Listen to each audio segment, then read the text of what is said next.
Hey folks, how are we all doing? Okay, lovely to see you. I feel like I haven't seen you for a while, but it's probably, in terms of these silly videos, is probably not that long as I think. Okay, I think this is video number 6 for you, isn't it? Got a little list of things here that I've written down that I've just got to remember to talk about. You'll notice I'm in my new download t-shirt, and like lots of us, we've had our festivals cancelled, haven't we? Good news with this one is they did another t-shirt reminding you to wash your hands, and all the profits go to the NHS charity, which is a good thing in itself, isn't it? Okay, so folks, I've got a number of things, announcements for you that are easier to put by video rather than to write down, and lots of you have been asking about the format of your exams coming up in a week or so's time. Okay, so we've really grappled with this, and at first we really wanted to make them as real as possible with the full exam papers like you see them in the exams. And we've gone backwards and forwards with this discussion, but the reality is this, guys, we think that's really difficult for you to be able to actually write them in that way and so on. So we've done like some of the other subjects are going to do. We've actually moved it to a knowledge test. So you may be pleased or displeased about this, but you're actually going to have your exams now for multiple choice, okay?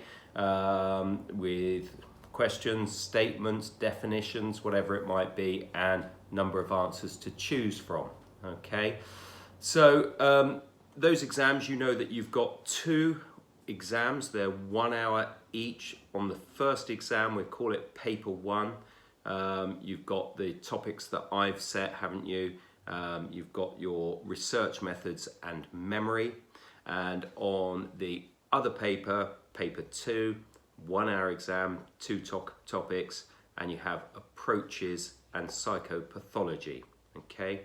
So each exam paper will have 24 multiple choice questions for each topic, okay? So you've got 48 questions to answer in an hour, and any students that have extra time, you'll have extra time as well to do it, okay? We've built in a little bit of extra time as well, where we've set it on Teams, in case you have any difficulties with technology or anything like that. Now, my suggestion here, by the way, you remember that period before lockdown started and we all started to see Microsoft Teams when we logged on in school, and you know, I kept saying, crikey, what is this thing? I've never seen it before, I don't know how to use it. Well, lots of us as teachers were getting quite good at using it, but you guys may or may not have used it yet, depends on what your other teachers are doing. So could I suggest to you that you have a look at Teams if you're logging on through your school normal way, okay? So you're logging on through things like SharePoint. The other way you could do our exams, you could actually do them on your phone, okay? So what you need to do is download the Teams app, all right? Then you would log on and register through it, okay? And you'll be able to get your exams that way. Now, like all of us, when we use something new, whether it's Snapchat, you know, cool young guys like me, Instagram, that sort of thing, we all go through a learning phase, don't we? And what we normally do as well is we ask other people, you know, how do I send this on, set this up, how do I use filters on Instagram, whatever it might be. So I would suggest with Teams that your priority over the next couple of days, if you haven't used it, get into it, have a go with it, have a play with it, and ask questions. Now it's all set up through school, so when we set the exams, it will come to you in the groups that you're set up in, okay? So you don't need to worry about that, we will have done that, all right? What we're going to do, but I just have to get my brain working a little bit more on this, sometime next week, we're gonna do a test. Not an exam, not a test as in your knowledge, a test that you can use Teams, okay? So I'm gonna set up a little thing in Microsoft Forms, all right? It'll basically be like a quiz or a questionnaire. It'll only have 2 or 3 questions, and I'll be inviting you to join that. So what will then happen is you will log on, you'll have your Teams open, and at a set time, which I'll tell you next week, okay, at a set time, then you're going to go onto it and see if you can answer. And it'll be silly questions like, can I do this quiz? Did I manage to open up Teams? That's just a check for me that you, Miss Richardson, that you can use Teams and that it works, so that before we do the exams, we all know that we've ironed out any problems. Okay, so more on that to come next week. Okay, now you're going to be pleased with this, I'm sure, but we have set you some more work, and we kind of again, we've discussed about when we should send this to you and so on, but I have it here in front of me on my laptop. Okay, so you're going to see, like we did before, you're going to see one document, all right, that you will have all the instructions on. Don't try and read this one. Okay, I will obviously put this with the show my homework. So you've got some social influence stuff there, okay, and then you've got some attachment stuff, and it goes on a little bit. Reference the online textbook below for Miss Richardson. Okay, remember, although it's me who does these silly videos, all of this work we're working together on. And an interesting development you won't know, well you do know, but is that Mrs. Williams has started at St John's now for psychology as well. So if you see her name pop up with anything, you know, some work set or something like that, don't worry about that. That's Mrs. Williams who's going to be working with us now. Okay, so I'm just going to do a real short bit talking about the work I've set, just so you can see where we've got to. All right. So by now, folks, you have we've done a lot of the social influence. We looked at all those ideas of conformity. With the conformity, of course, we're looking massively at we started, didn't we, with majority influence, normative conformity, informational conformity. Okay, we got all those explanations as to why we conform and the research with it. All right, then we turned our attention really to obedience, didn't we? And with obedience, we looked at classic studies like Milgram, added studies like Hoffling, Tarnow, Berger, who replicated Milgram's study, and so on. Okay, so what I'd like you to do now, and by the way, listen, there's no rush for this. We're going to set this work for over the next 2.5 weeks. All right. So it goes on to just beyond your exam week. So don't panic with this stuff. You can do it little and often in your own time because you're busy working towards those exams, those online exams. Okay, so here we go then.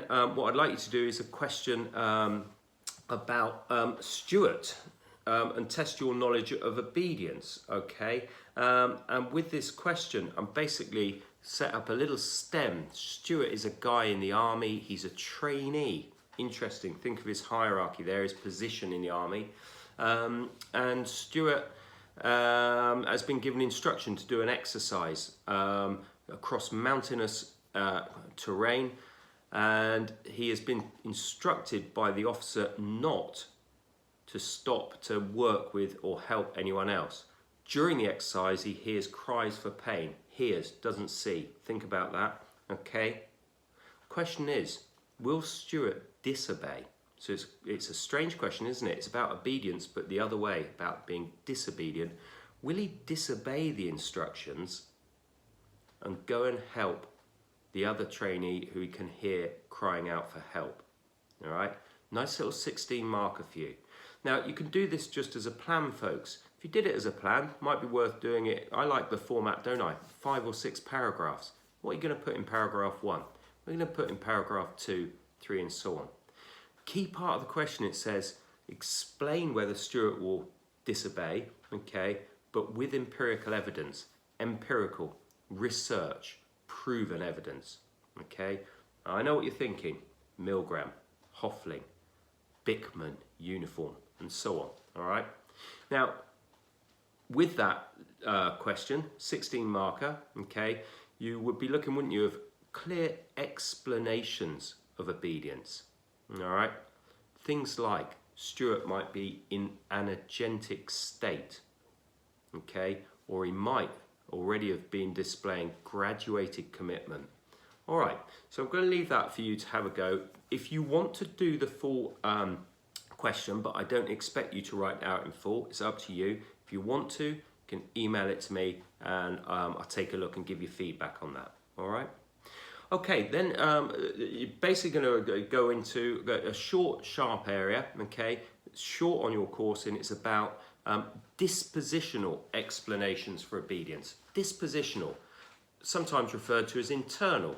In other words, so far with obedience, everything we focus on is situational, right? Things about the situation that make us obey. For example, having somebody of a higher status, a legitimate authority, all right?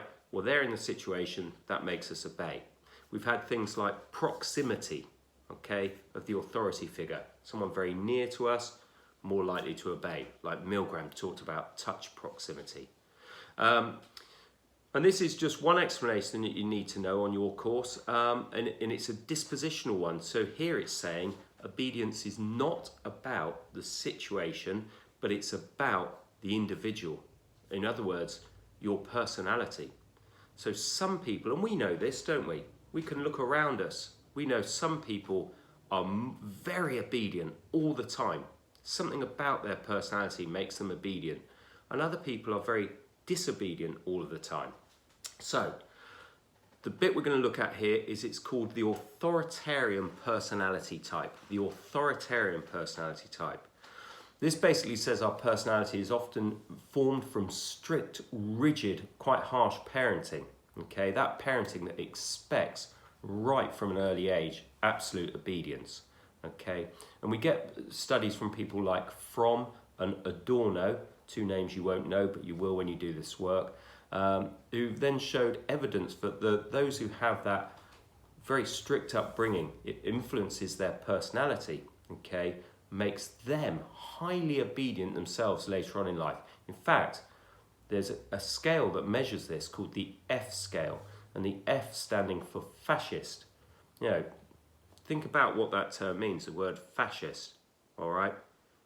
People who are maybe highly obedient and like particular regimes and rules and structures, but are not very forgiving to other ways of doing things, all right? Interesting, I want you to look at some bits of research. I'll attach a document. I've got a nice little document for you just to answer the questions. Good information in your textbook on this, so good to use that. Okay, so that takes us to our kind of end of obedience, if you like. We'll have all the situational stuff, explanations, and we'll have that authoritarian personality type. Actually, you might want to do that authoritarian personality type before the Stewart question. I think, yeah, I've put that in my instructions. So that would, because you might want to think, is Stewart, does he have an authoritarian personality type? Maybe. Okay, folks, then there's only one last little bit I want you to get into, and that's we kind of do a jump backwards here, if you like, because we're going to now go to the idea of, we've done conformity, haven't we? We've done obedience, but we're going to jump back to the concept of minority influence, all right? Everything we focused on before with conformity was about the majority. Yeah, we conform under pressure to the majority, don't we? Just gonna have a quick drink. Okay, but here, minority influence. Now I'll tell you now, minority influence is much weaker, all right? Imagine this, for example. I don't know, you're in a group of friends and there are 5 of you. 4 of you want to go downtown and get a coffee. The other one wants to go downtown but wants to go and have, I don't know, milkshakes in a different cafe. That one person tries to influence the others. Come on, guys, let's go for a milkshake. Silly example, but you know what I mean, all right? How powerful is that one person in convincing the other 4? That one is the absolute minority, okay? So the first thing you're probably guessing, and you'd be right, minority influence is weak, okay? It is no way as powerful as majority influence like we saw with Ash's comparison of lines experiment. 37% overall influence there, wasn't there, in that study, okay? So, minority influence is weak, but it can have an effect. Minorities can influence others, but probably slowly and takes time, okay? three factors I want you to particularly look at. I've set you some questions. Again, this is short and sharp, guys. Don't think we're setting you tons and tons of work here.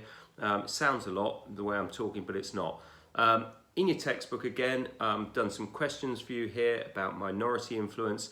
And you're looking particularly at the concepts of, if we're going to influence each other's, three factors: consistency, all right, commitment, but a bit of flexibility, okay? It's been shown that when we show absolute consistency as a minority and we're committed to whatever we want to change, to that influence we're trying to show, but we're also a bit flexible, that here minority influence can work. Absolute key study that we'll look at, but we'll set that a little bit later, will then be the idea of Moscovici and the coloured slide experiment.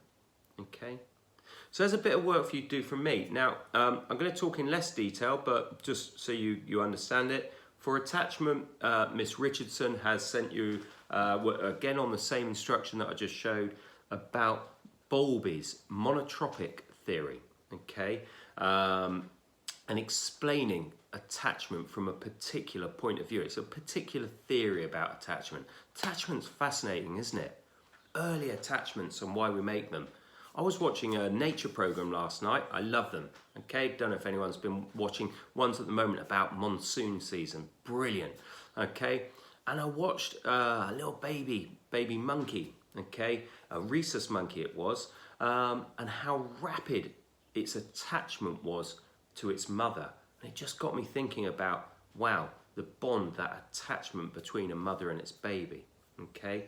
Interestingly, I also saw another bit about the, I don't know if any of you saw it, the Serengeti series, and the lioness who'd been a bit naughty, gone and mated with a male outside the pride, okay, and then tried to return with her cubs.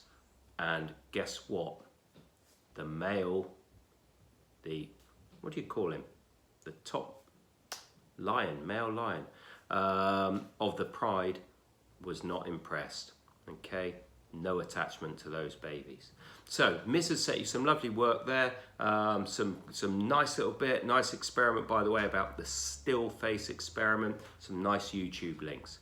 Okay folks, I thought this would be a short video. I'm going on a little bit. Keep safe folks, keep working hard on it. I'm going to say the same message again.